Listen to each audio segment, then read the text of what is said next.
our focus has to not be distracted. I don't think Russia is a distraction at this point. But if we're going to talk about Russia, we 100% are going to have to multitask and talk about the fact that Mitch McConnell is dead set on passing this health care. I mean, 100%. He's so committed to passing this legislation that's going to hurt 22 million more Americans than Obamacare already leaves off insurance.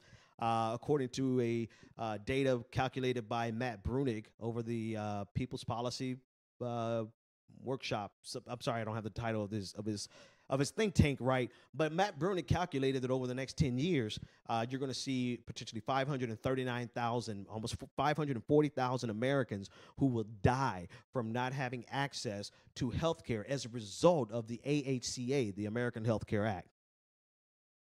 And so it amazes me that they are so committed to, I want to say killing poor people and the elderly, because that's the sum total of it. 540,000 people over the next 10 years killed because of a lack of access to health care because of the repeal of Obamacare. I'm amazed that they are so committed to killing the poor and the elderly. And, in addition to that, or if you want to not be so hyperbolic, they're really just so committed to undermining President Obama's legacy. It's an ego thing. They can't believe this black man came in there and actually got something done so big, albeit incomplete. He got something done so big that he had his name named after it, and that his posterity was going to, his legacy was going to carry on for generations with the name Obamacare. And they literally are in a position where they are rejecting a conservative piece of legislation. I mean, Obamacare, if you want to be associated with conservative economic policies with regard to health care, then fine, Obamacare. But they're so committed to their hatred of Barack Obama that they're willing to reject a conservative piece of legislation that's based on conservative principles, all in favor of nothing, of hurting more Americans.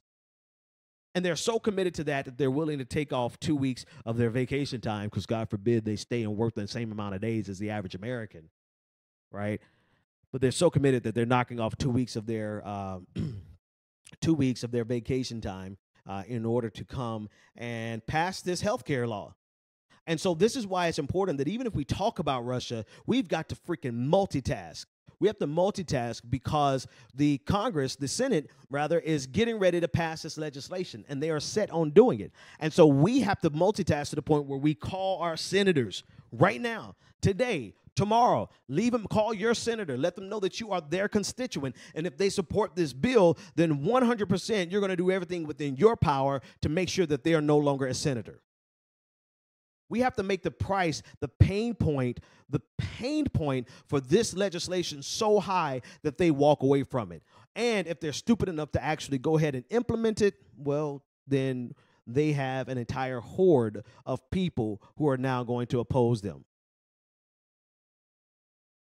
And so we absolutely cannot allow ourselves to get so swept away by the Russia narrative that we don't do our due diligence as citizens and call our senators.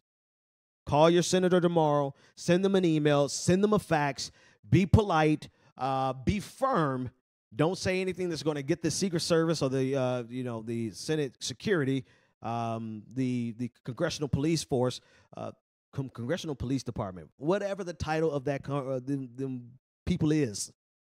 Don't say something stupid and get them to come check you out. Say something very direct, succinct, that if they support this bill, then you were going to oppose them, not only financially, but with your time. And we have to make sure that we make good on this, because if they actually pass this legislation, it's going to hurt a lot of people. But you know what we can do? We can hurt them when it comes time for election. We can hurt them politically and make sure that they never recover from the fact that they took us from a bad situation to a worse situation. They took us from a situation that is already built on Republican principles, just because they hate Barack Obama. Listen, I don't have a significant amount. I'm lying. I do love Obama. You guys know. You have my show. I love Obama. I understand exactly who he is, though. right? And because I know who he is, I'm very sober about Obama, all right? And I'm very sober about his failings, and I'm very sober about his role serving as the American president. So in general, I'm not really a fan of Barack Obama, but damn, are you really going to be so jealous of a man that you're willing to take the 23 million people he's not covering and add another 22 million?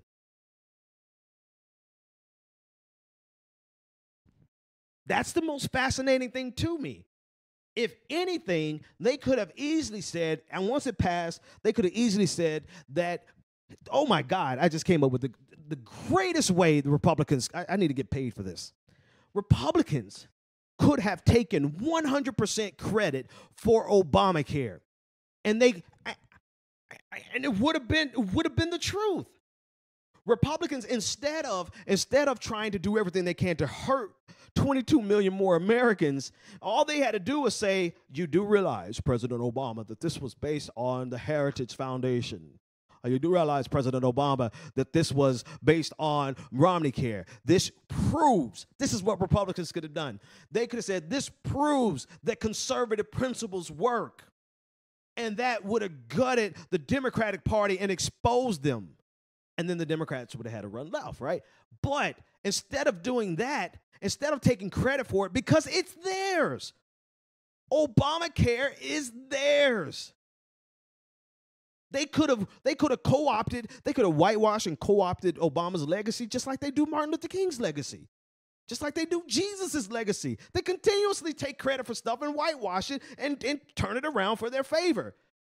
But they have such a myopic view of opposition that instead of taking credit based on their principles, they now have turned the corner where they don't have any further right to go except for, like, how many people can we fucking kill over the next 10 years?